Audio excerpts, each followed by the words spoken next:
Total philosophy में आपका हार्दिक स्वागत है। आज हम एक ऐसे सम्राट की कहानी सुनने जा रहे हैं जिसने साम्राज्य तो रोमन दुनिया पर चलाया, लेकिन असली जीत अपने मन पर हासिल की। एक ऐसा व्यक्ति जिसका बाहरी जीवन युद्ध, राजनीति, षड्यंत्र और जिम्मेदारियों से घिरा हुआ था, पर भीतर का जीवन एक साधक की तरह शांत, गहरा और सत्य की तलाश से भरा हुआ था। शुरू करने से पहले मैं आपसे कुछ सवाल पूछना चाहता हूं। क्या आपने कभी सोचा है कि एक सम्राट के मन में कैसा तूफान चलता होगा? क्या वह भी रात को अकेले बैठकर यह सोचता होगा कि जीवन वास्तव में है क्या? क्या सत्ता और ताकत के पीछे छिपा कोई खालीपन होता है? और अगर दुनिया का सबसे ताकतवर व्यक्ति भी अपने मन को शांत रखने के लिए दर्शन का सहारा लेता है, तो क्या हमें भी उससे कुछ सीखना नहीं चाहिए? आज हम सुनेंगे मार्कस ऑरेलियस की कहानी। एक सम्राट की नहीं, एक इंसान की। एक ऐसे इंसान की जो सोने के महल में रहते हुए भी साधक की तरह जिंदगी जीता था, जो अपने महल के बाहर लाखों सैनिकों का नेता था, पर अपने भीतर उठते विचारों का बस एक विनम्र विद्यार्थी। तो आइए कहानी शुरू करते हैं। रोम, दूसरी शताब्दी। एक ऐसा शहर जो शक्ति, वैभव, युद्ध और सभ्यता का केंद्र था। इसी रोम में 26 अप्रैल 151 ईस्वी को एक बच्चे का जन्म होता है जिसका नाम रखा जाता है मार्कस एनियस वेरस। यही बच्चा आगे चलकर मार्कस ऑरेलियस बनने वाला था, जिसे दुनिया दार्शनिक सम्राट कहेगी। लेकिन क्या यह बच्चा शुरू से ही महानता के लिए बना था? नहीं, वह एक साधारण से दिखने वाला, शांत, जिज्ञासु और बेहद संवेदनशील बच्चा था। उसके पिता मार्कस एनियस वेरस एक सम्मानित रोमन नेता थे, पर मार्कस बहुत छोटा था जब उसके पिता की मृत्यु हो गई। बचपन में ही जीवन ने उसे एक महत्वपूर्ण सबक दे दिया, किसी भी चीज पर गर्व मत करो, क्योंकि सब कुछ कभी भी छिन सकता है। उसकी मां डोमिटिया लुसिला बेहद दयालु और सादगी प्रिय स्त्री थी। उन्होंने मार्कस को सिखाया कि जीवन का मूल्य दौलत या पद से नहीं, बल्कि चरित्र से मापा जाता है। वह कहती थी, बेटा, जो चीजें चमकती है वे अक्सर टिकती नहीं, लेकिन जो चीजें मन में जगती है वे जीवन भर साथ रहती है। मार्कस बचपन से ही एक अलग तरह का बच्चा था। दूसरे बच्चे खेलकूद में खोए रहते, पर मार्कस शांति से बैठकर प्रकृति को देखता, हवा के बहने की आवाज सुनता और छोटी छोटी चीजों में अर्थ खोजने की कोशिश करता। उसे किताबों से बहुत प्रेम था, इतना कि उसकी आंखें थक जाती, पर वो पढ़ना नहीं छोड़ता। वो कविताएं पढ़ता, दर्शन पढ़ता और दुनिया को समझने की कोशिश करता। और फिर उसकी जिंदगी बदल गई जब रोमन सम्राट हेड्रियन ने इस छोटे बच्चे को देखा। हेड्रियन को मार्कस में एक अलग चमक दिखी, एक ऐसी समझ जो उसकी उम्र से कहीं परे थी। उन्होंने कहा, यह बच्चा साधारण नहीं है, इसे आगे बढ़ाओ, ये रोम का भविष्य बन सकता है। इसके बाद मार्कस को सबसे प्रतिष्ठित शिक्षकों के पास भेजा गया। उसे साहित्य, विज्ञान, वाक्पटुता और दर्शन सिखाया गया। पर मार्कस को सबसे ज्यादा खिंचाव स्टोइक दर्शन की तरफ महसूस होता था। स्टोइक सिद्धांत कहता है, अपने मन पर नियंत्रण रखो, जो तुम्हारे बस में नहीं उसे लेकर परेशान मत हो, और जीवन में आने वाले हर दुख को धैर्य से स्वीकार करो। मार्कस यह सब केवल पढ़ता ही नहीं था, वह इसे जीता भी था। वह ठंड में जमीन पर सोता था ताकि उसका मन और शरीर दोनों मजबूत रहे। वह खुद खाना परोसता था, खुद सफाई करता था, ताकि उसके भीतर विनम्रता बनी रहे। धीरे धीरे रोम के लोग कहने लगे, यह लड़का राजकुमार जैसा नहीं, बल्कि किसी ऋषि की तरह रहता है। जब मार्कस बड़ा हुआ, तभी हेड्रियन ने उसके भविष्य की तैयारी कर दी। उन्होंने अपने उत्तराधिकारी एंटोनिनस पियोस को आदेश दिया कि मार्कस को गोद ले और उसे रोम का अगला शासक बनने के लिए तैयार करे। इस आदेश ने मार्कस के जीवन का मार्ग निर्धारित कर दिया। अब वह सिर्फ एक विद्यार्थी नहीं रहा, अब वह रोम का भावी सम्राट था। एंटोनिनस पियुस, जो स्वयं एक अत्यंत संतुलित और न्यायप्रिय शासक थे, मार्कस से बहुत प्रभावित थे। उन्होंने मार्कस को शासन चलाने की कला, धैर्य, करुणा और कर्तव्य का महत्व सिखाया। मार्कस जीवन के हर पहलू में सीख रहा था, कभी युद्ध नीति, कभी न्याय, कभी जनता की समस्याएं और कभी अपने मन की आवाज सुनना। पर उसके भीतर हमेशा एक बात साफ थी, मैं सम्राट बन सकता हूं, लेकिन पहले मुझे एक अच्छा इंसान बनना होगा। जब मार्कस 40 वर्ष का हुआ, एंटोनिनस पायस की मृत्यु हो गई, और फिर रोम ने अपने नए सम्राट का स्वागत किया, मार्कस ऑरेलियस। रोमन साम्राज्य ने इतिहास में कई शक्तिशाली शासक देखे थे, जूलियस सीजर, ऑगस्टस, ट्रेजन। लेकिन मार्कस अलग था। वह शक्ति का नहीं, सत्य का सम्राट था। वह तलवार से नहीं, विचारों से शासन करता था। वह क्रोध से नहीं, करुणा से लड़ता था। उसके भीतर एक निरंतर संघर्ष चलता था। एक तरफ साम्राज्य की जिम्मेदारियां और दूसरी तरफ मन की शांति की खोज। पर जीवन आसान नहीं था। सम्राट बनने के बाद ही मार्कस पर मुसीबतों का पहाड़ टूट पड़ा। युद्ध, बीमारी, आर्थिक संकट, राजनीतिक षड्यंत्र, हर दिशा से चुनौतियां ही चुनौतियां। पर मार्कस हर परिस्थिति में स्टोइक बुद्धिमत्ता से जवाब देता। यह मेरे नियंत्रण में नहीं, लेकिन मेरा व्यवहार मेरे नियंत्रण में है। उसकी यही सोच आगे चलकर दुनिया की सबसे प्रभावशाली किताबों में से एक बनी, मेडिटेशंस। मार्कस की यह डायरी उसके निजी विचारों की थी, जिसे उसने युद्ध के मैदानों में बैठकर लिखा, ठंड में कांपते हुए, बीमारी से लड़ते हुए, राजनीतिक तनावों के बीच सांस लेते हुए। हर पंक्ति में जीवन का संघर्ष और सत्य की खोज झलकती है। और यही उसे दुनिया का सबसे विशेष दार्शनिक सम्राट बनाती है। मार्कस ऑरेलियस अब रोम का सम्राट था, लेकिन यह ताज किसी सोने की सुखद चमक की तरह नहीं, बल्कि जिम्मेदारियों के भारी बोझ जैसा था। सम्राट बनने के तुरंत बाद ही उसे समझ आ गया कि सत्ता कोई आराम का सिंहासन नहीं, बल्कि एक ऐसी आग है जिसमें रोज अपनी इच्छाएं, अपने आराम, अपनी तकलीफें और यहां तक कि अपनी निजी खुशियां भी जलानी पड़ती है। मार्कस के सामने सबसे बड़ी चुनौती थी उत्तरी सीमा पर जर्मनिक कबीलों का लगातार बढ़ता खतरा। ये कबीले रोमन सीमा पर हमला करते रहते थे। साम्राज्य की रक्षा जरूरी थी, पर मार्कस युद्धों से नहीं, शांति से प्रेम करता था। वह चाहता था कि दुनिया तर्क से चले, तलवार से नहीं। लेकिन इतिहास का नियम है, जब तुम शांति चाहते हो तब अक्सर परिस्थितियां तुम्हें युद्ध में धकेल देती हैं। और ऐसा ही मार्कस के साथ हुआ। युद्ध शुरू हो चुके थे। उत्तरी हवाएं बर्फ जैसी ठंडी थी। जंगलों में फैलते अजनबी कबीलों की चीखें और रोमन सैनिकों का लगातार संघर्ष, ये सब मार्कस को मजबूर कर रहा था कि वह अपनी दार्शनिक सोच को वास्तविक जीवन के मैदान में परखे। लेकिन मार्कस अपने मन से कहता, जो भी सामने है उसे स्वीकार करो। भगवान ने अगर मुझे यह जिम्मेदारी दी है तो इसका मतलब है कि मैं इसे निभा सकता हूं। युद्ध के दिनों में मार्कस अपने सैनिकों के साथ वही रहता। वह राजसी विलासिता में नहीं सोता था। वह उसी बर्फीले तंबू में सोता, उसी साधारण आग पर गर्म सूप पीता और अपने सैनिकों के दुख दर्द सुनता। उन्हें यह भरोसा दिलाता कि उनका सम्राट केवल सिंहासन पर बैठा शासक नहीं है, वह उनके साथ एक साथी की तरह खड़ा है।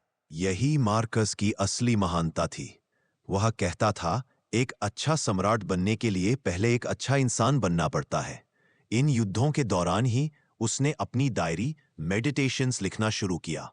सोचिए, एक सम्राट रात के अंधेरे में युद्ध के बीच में अपनी आत्मा से सवाल पूछता है, अपने मन को समझाने की कोशिश करता है कि क्रोध व्यर्थ है, छाया है और कर्तव्य सबसे बड़ा धर्म है। इन पंक्तियों में उसका सबसे गहरा दर्शन जन्म ले रहा था। तुम्हारे साथ जो भी होता है वह प्रकृति का नियम है, और प्रकृति कभी तुम्हारे खिलाफ नहीं होती, वह सिर्फ तुम्हें मजबूत बनाना चाहती है। मार्कस इसी सोच से आगे बढ़ता गया। पर युद्ध ही उसकी समस्या नहीं थे। रोम का एक बहुत बड़ा हिस्सा एक भयानक महामारी से भी जूझ रहा था, जिसे बाद में एंटोनीन प्लेग कहा गया। इस बीमारी ने लाखों जानें ले ली। सड़कों पर लोगों का रोना, परिवारों का टूटना, मंदिरों में लोगों का दुआओं के लिए झुकना, हर तरफ निराशा का माहौल था। सम्राट के रूप में मार्कस को न सिर्फ सैनिकों को, बल्कि जनता के दिलों को भी संभालना था। वह हर फैसले में करुणा रखने की कोशिश करता। बीमारों के लिए सहायता, गरीबों के लिए भोजन और डर से घिरे लोगों के लिए उम्मीद की चिंगारी। लेकिन इसके बावजूद मार्कस के अपने परिवार में भी दर्द था। उसके कई बच्चे छोटी उम्र में ही गुजर गए। हर बार एक पिता के दिल में तूफान उठता, लेकिन मार्कस खुद से कहता, दुख मेरा है, पर दुनिया का बोझ मेरा कर्तव्य है। मैं टूट नहीं सकता। उसका स्टोइक दर्शन उसे फिर से खड़ा कर देता।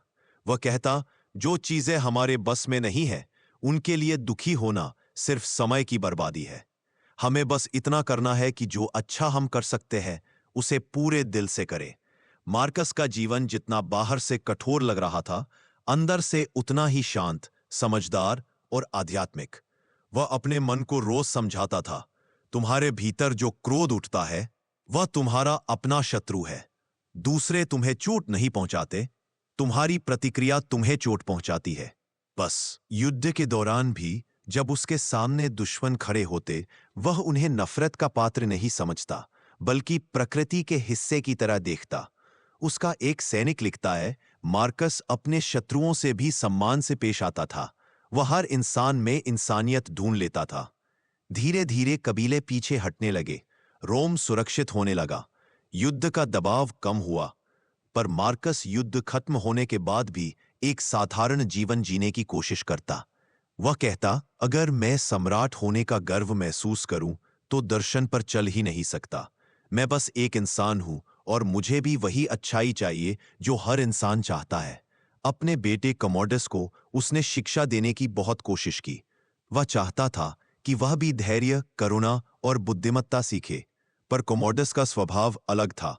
मार्कस ने भरसक प्रयास किया, लेकिन वह जानता था हर इंसान अपने अपने स्वभाव और भाग्य का परिणाम होता है। युद्ध, बीमारी, परिवार का दुख और लगातार चल रही साम्राज्य की जिम्मेदारियां, ये सब मार्कस के शरीर को कमजोर कर रही थीं, पर उसका मन पहले से ज्यादा मजबूत होता जा रहा था। और फिर धीरे धीरे मार्कस की जिंदगी अपने अंतिम अध्याय की ओर बढ़ने लगी। वह अब बूढ़ा हो चुका था, चेहरे पर झुर्रियां थीं, आंखों में गहरा अनुभव था और आत्मा में एक अद्भुत शांति। मार्कस अरेलियस अब उम्र के उस मोड़ पर पहुंच चुका था जहां शरीर कमजोर होने लगता है, लेकिन आत्मा अपने सबसे ऊंचे प्रकाश में होती है। युद्धों की थकान, साम्राज्य की चिंताएं, बीमारी का बोझ और जीवन की लगातार परीक्षाएं, इन सब ने मार्कस के शरीर को तोड़ दिया था, पर उसके विचार वे पहले से भी ज्यादा शांत, साफ और दिव्य हो चुके थे।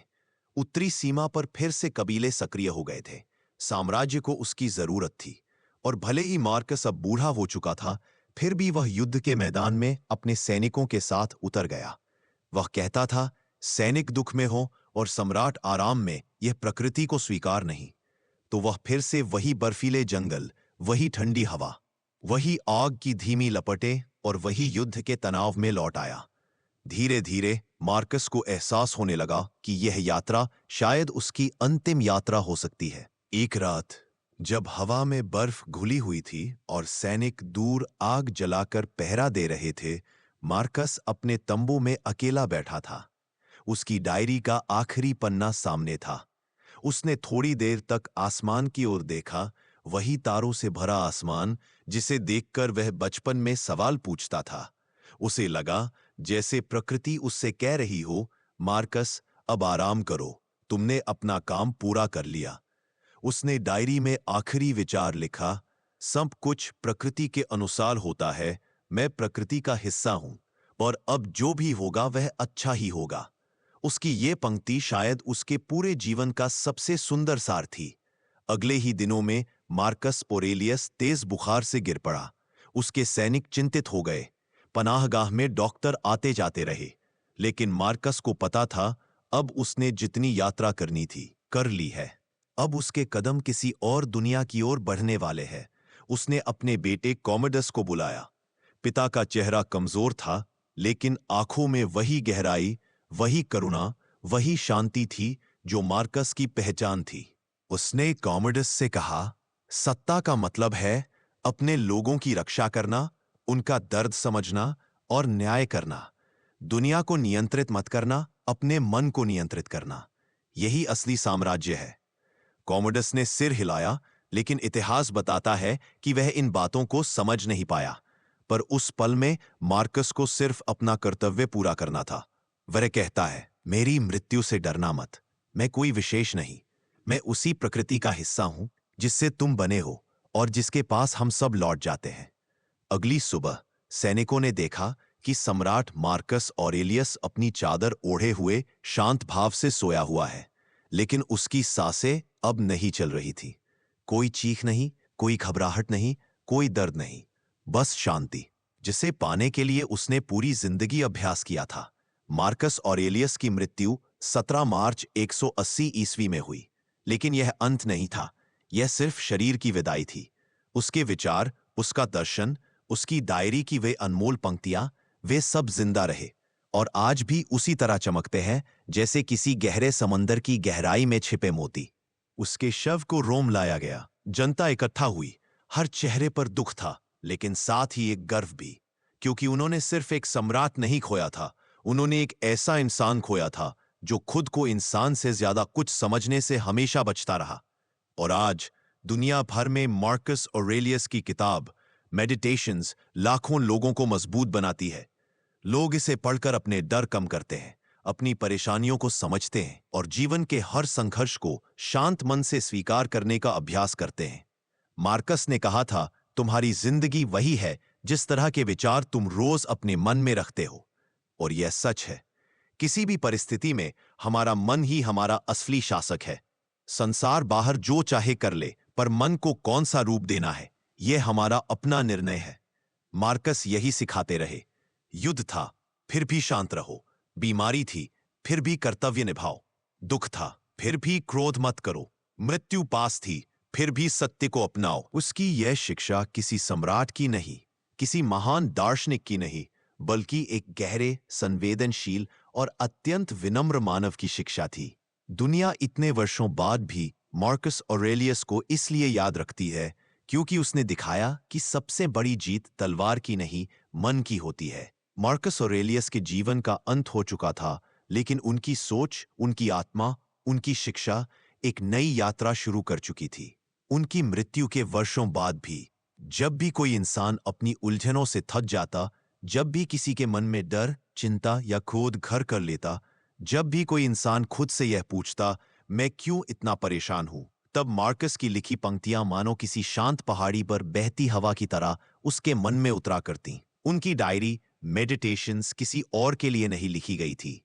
यह उनकी निजी बातचीत थी, उनके अपने मन से। एक सम्राट जो लिख रहा है कि मैं भी गलतियां करता हूं। एक सेनापति जो कहता है क्रोध मुझे कमजोर बनाता है। एक दार्शनिक जो स्वीकार करता है मैं सिर्फ प्रकृति का एक छोटा सा हिस्सा हूं। यह सोच कितना अद्भुत है। इतनी शक्ति के बाद भी इतनी विनम्रता, इतनी विशालता के बाद भी इतनी सादगी। यही मार्कस को मानव इतिहास का सबसे खास दार्शनिक बनाती है। उनके दर्शन का मूल बहुत सरल था, लेकिन उसके प्रभाव उतने ही गहरे।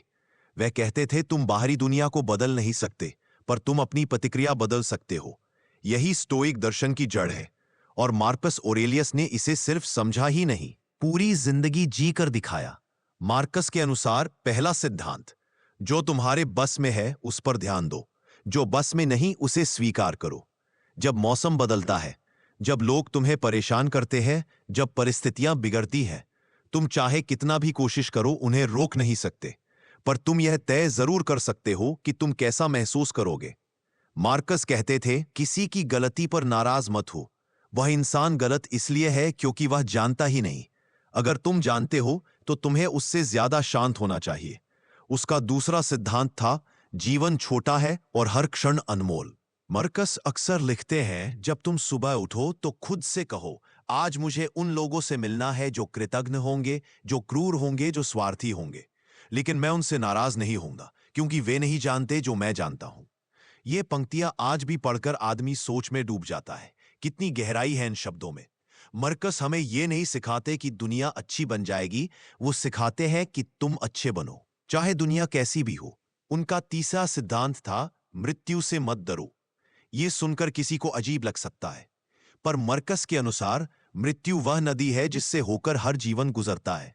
अगर जन्म प्रकृति का उपहार है, तो मृत्यु भी उसी प्रकृति की प्रक्रिया है। वो लिखते थे, तुम मृत्यु से क्यों डरते हो? वो सिर्फ वही लौटाना चाहती है जो उसने तुम्हें दिया था। मार्कस मृत्यु को दुश्मन नहीं मानते थे, बल्कि एक शांत अंत जिसे गरिमा के साथ स्वीकार करना चाहिए। उनका चौथा सिद्धांत, हर इंसान एक दूसरे से जुड़ा है। वह कहते थे, यदि तुम किसी को चोट पहुंचाते हो तो तुम खुद को चोट पहुंचाते हो, क्योंकि हम सब एक ही ब्रह्मांड के हिस्से हैं। उनके लिए करुणा एक कर्तव्य थी। वह मानते थे कि किसी का दुख देखकर अगर तुम्हारे भीतर करुणा नहीं उठती तो तुमने इंसान होने का अर्थ ही नहीं समझा। मार्कस की ये शिक्षाएं सिर्फ किताबों में नहीं, उनके रोज के व्यवहार में दिखती थी।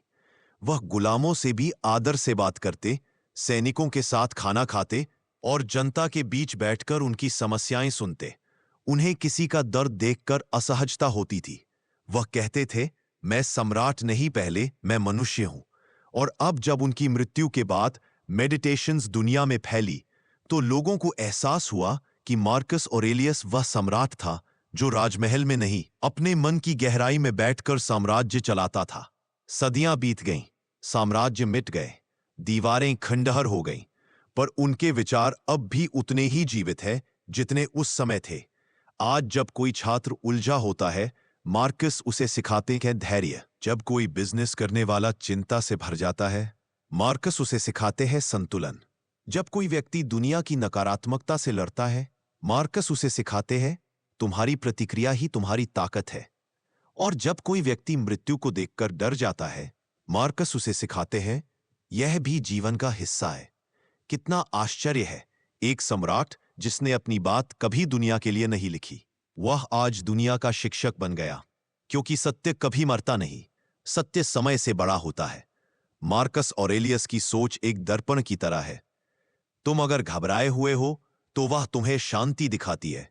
अगर तुम क्रोधित हो, वह तुम्हें संयम दिखाती है। अगर तुम दुखी हो, वह तुम्हें जीवन की सच्चाई समझाती है।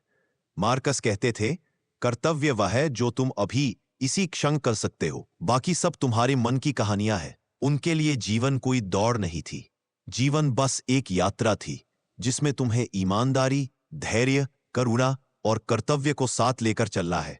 और यही वह कारण है कि आज भी मार्कस ऑरेलियस को दार्शनिक सम्राट कहा जाता है। दुनिया में बहुत शासक हुए, पर सच्चे दार्शनिक बहुत कम, और उनमें से सबसे उज्जवल नाम मार्कस ऑरेलियस का ही है। मार्कस ऑरेलियस अब एक ऐसे दौर में पहुंच चुके थे जहां उनका शरीर धीरे धीरे कमजोर होने लगा था, लेकिन उनका मन, उनका दर्शन, उनकी समझ पहले से भी अधिक उज्जवल, पहले से भी अधिक शांत और पहले से भी अधिक गहरी हो चुकी थी। ऐसा लगता था जैसे उम्र के साथ साथ उनका मन किसी पहाड़ की चोटी पर पहुंच गया हो, जहां हवा पतली होती है पर दृश्य बहुत साफ दिखते हैं। उन्हें अब एहसास होने लगा था कि शरीर की कमजोरी जीवन का अंत नहीं बताती, बल्कि यह एक नई दृष्टि की शुरुआत होती है। उनकी रातें अब और भी शांत हो चुकी थी। वह अपने कैंप में बैठकर दीपक की हल्की सी रोशनी में अपने आप से बातें किया करते थे। कभी कभी ऐसा लगता था जैसे वह खुद से नहीं, बल्कि ब्रह्मांड से बात कर रहे हो। उनका हर वाक्य, हर शब्द, हर सांस एक गहरी स्वीकार्यता से भरी होती थी। मार्कस के अंदर का परिवर्तन वह अब समझ चुके थे कि जीवन का हर दुख, हर हानि, हर मृत्यु किसी न किसी रूप में प्रकृति द्वारा निर्धारित है। अब वह किसी चीज से लड़ते नहीं थे, बल्कि हर अनुभव को अपनाते थे। बिल्कुल वैसे ही जैसे एक शांत नदी अपने रास्ते में आने वाले हर पत्थर को अपनाती है और उसके चारों तरफ धीरे धीरे बहकर आगे निकल जाती है। उन्हें यह भी महसूस होने लगा था कि उन्होंने जीवन में जितने भी संघर्ष किए, वो असल में बाहरी नहीं थे। सारे युद्ध मन के भीतर थे, सारी लड़ाइयां अपने विचारों के साथ थीं और सारी जीतें भी अपने अंदर ही मिली थीं। उनके शब्द अब एक बूढ़े सम्राट के शब्द नहीं लगते थे। वह एक ऋषि की तरह बोलने लगे थे, जो समझ चुका है कि मनुष्य चाहे जितना महान हो जाए, अंत में प्रकृति के सामने वह सिर्फ एक छोटा सा हिस्सा होता है। कैंप में आखिरी रातें सैनिकों को अक्सर लगता था कि सम्राट शायद चिंता में होंगे, लेकिन जैसे ही लोग उनके पास जाते, उन्हें वहां शांति का एक अजीब सा वातावरण महसूस होता। मार्कस धीरे से मुस्कुराते, धीरे बोलते, जैसे हर शब्द उनके दिल की गहराई से निकल रहा हो। उनके कई सेनापति कहते थे, सम्राट, क्या आप थक गए हैं? मार्कस मुस्कुरा देते, थकान शरीर की होती है, आत्मा तो हमेशा चलती रहती है। कभी कभी वह जवान सैनिकों के साथ बैठ जाते, उनसे उनके जीवन की बात करते, उनके परिवार, उनके सपनों के बारे में पूछते। उनकी यह आदत सैनिकों को हैरान कर देती। कौन सम्राट इस तरह एक सैनिक के मन की चिंता पूछता है? लेकिन मार्कस ऑरेलियस ऐसे ही थे। वह हर इंसान को उसी सम्मान से देखते थे, चाहे वह राज्य का मंत्री हो या खेतों में काम करने वाला एक साधारण व्यक्ति। मार्कस का अंतिम संघर्ष, शरीर बनाम आत्मा, धीरे धीरे बीमारी बढ़ने लगी। उनकी सांसें भारी हो जाती, लेकिन उनकी आंखों में वही चमक थी। वह जानते थे कि प्रकृति अपना काम कर रही है और उन्हें उसके प्रवाह के साथ ही चलना है। एक रात उन्होंने अपने सबसे भरोसेमंद साथी को बुलाया। उनकी आवाज हल्की थी लेकिन स्पष्ट। अगर कल मैं ना उठूं तो यह मत सोचना कि मैं चला गया। मैं वही हूं जहां से पूरा ब्रह्मांड मुझे देखते हुए मुस्कुरा रहा है। उनके साथी की आंखें भर आईं, पर मार्कस ने धीरे से कहा, मृत्यु सिर्फ शरीर की थकान का अंत है। आत्मा तो हमेशा अपने कर्तव्य की यात्रा पर आगे बढ़ती रहती है। सम्राट का अंतिम क्षण। अगली सुबह सूरज की रोशनी धीरे धीरे उनके तंबू में घुसने लगी थी। हवा ठंडी थी और बाहर सैनिक अभी तैयारी में लगे थे। मार्कस ऑरेलियस ने अंतिम बार अपनी आंखें खोली। उन्होंने गहरी सांस ली, फिर धीरे से एक मुस्कान आई, जैसे वह जीवन को धन्यवाद कह रहे हों। कुछ ही क्षणों बाद उनकी सांसें थम गईं। रोम ने अपना सबसे बुद्धिमान सम्राट खो दिया था, लेकिन दुनिया ने एक ऐसा दर्शन पाया जो सदियों तक लोगों के दिलों में जगमगाता रहेगा। उनकी मृत्यु के बाद की विरासत, उनकी किताब मेडिटेशंस, जिसे उन्होंने कभी प्रकाशित करने के लिए नहीं लिखा था, वह दुनिया के लिए एक अमूल्य खजाना बन गई। हर शब्द ऐसा लगता है जैसे वह आज भी हमारे कानों में फुसफुसा रहे हो। अपने मन को संभालो, बाकी दुनिया खुद ब खुद ठीक हो जाएगी। आज भी लाखों लोग उनके शब्दों से प्रेरणा लेते हैं। किसी को दुख हो, किसी को डर, किसी को उलझन। मार्कस ऑरेलियस आज भी उन्हें शांति देना जानते हैं। वह भले ही सम्राट थे, लेकिन असल में वह एक साधक थे जो हमें सिखा गए कि सच्चा साम्राज्य मन के भीतर बसता है। मार्कस ऑरेलियस के जाने के बाद भी उनके शब्द हवा में तैरते रहे।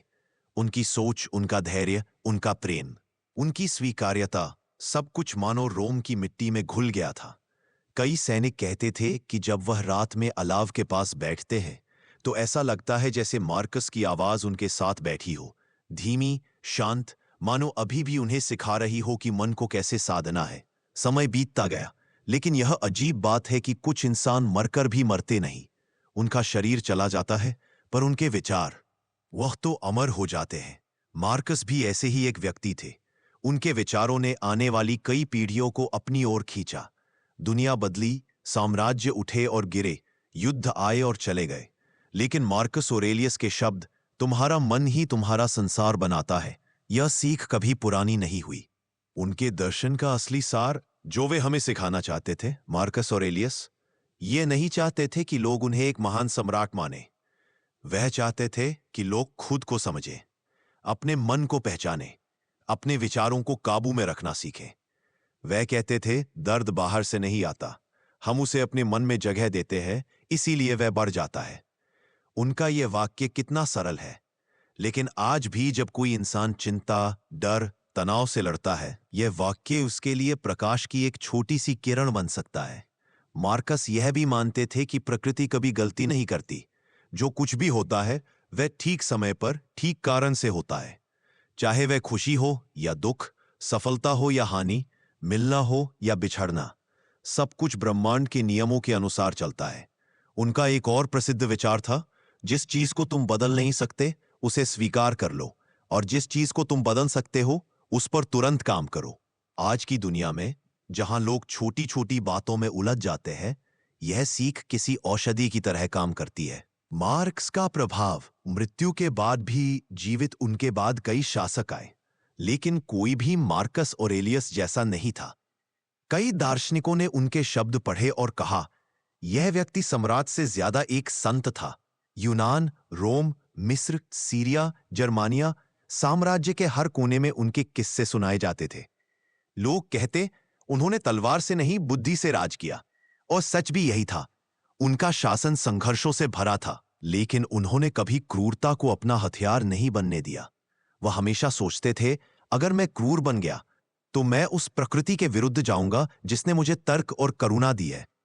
उनके सैनिक अक्सर कहते थे कि जब भी युद्ध शुरू होता, सम्राट सबसे पहले अपने मन को जीतते, फिर शत्रु का सामना करते। यही कारण था कि मार्कस ऑरेलियस के लिए सबसे बड़ा युद्ध कभी बाहर का नहीं था, वह हमेशा भीतर लड़ा जाता था। दुनिया आज क्या सीख रही है? आज लगभग 2000 साल बाद भी उनके विचार दुनिया के सबसे ज्यादा पढ़े जाने वाले दर्शन में से एक है।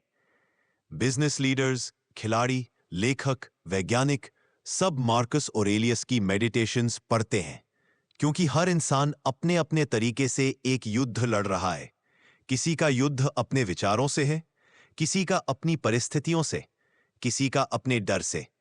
और मार्कस ऑरेलियस इन सबको एक ही बात समझाते हैं, शांति बाहर नहीं मिलेगी, शांति अंदर पैदा की जाती है। उनके लिए मनुष्य का असली मूल्य उसकी शक्ति में नहीं बल्कि उसके चरित्र में था। वो कहते थे, कोई भी आदमी दूसरों की गलतियों पर गुस्सा कर सकता है, लेकिन महान वही है जो अपने अंदर की गलतियों को पहचानकर उन्हें सुधार ले। एक शांत अंत जो एक शुरुआत भी है। मार्कस ऑरेलियस भले ही दुनिया से चले गए, लेकिन उनकी सीख आज भी जिंदा है। आप जब भी उनकी किताब उठाकर पढ़ेंगे तो ऐसा लगेगा जैसे वो आज भी आपके बगल में बैठे आपको समझा रहे हो। अपने मन को संभालो, क्योंकि अगर मन टूट गया तो पूरी दुनिया बिखर जाएगी। यही उनकी असली विरासत थी, एक ऐसी विरासत जो सम्राटों की तलवारों से नहीं बल्कि विचारों की शक्ति से बनी थी। अब ऑडियो बुक का अंतिम हिस्सा, लिसनर्स से बात। अब मेरे प्रिय श्रोताओं, ये पूरी कहानी आप तक टोटल फिलॉसफी की तरफ से पहुंची है, लेकिन इस कहानी के बाद मैं आपसे कुछ प्रश्न पूछना चाहता हूं। क्या आपने कभी अपने मन को समझने की कोशिश की है? क्या आपने महसूस किया है कि आपके डर, आपकी परेशानियां बहुत बार आपके मन की ही उपज होती है? क्या आपको लगता है कि अगर आप अपने विचारों को नियंत्रित करना सीख लें तो आपकी जिंदगी बदल सकती है? और क्या आप मार्कस ऑरेलियस की तरह अपने अंदर के साम्राज्य पर राज करना चाहेंगे? अगर हां, तो ये कहानी सिर्फ एक कहानी नहीं, आपकी जिंदगी का पहला कदम है। अब जाते जाते अगर आपको यह ऑडियो बुक पसंद आई हो, अगर मार्कस ऑरेलियस की यह यात्रा आपके दिल को छू गई हो, तो कृपया लाइक, शेयर और सब्सक्राइब करना न भूलें।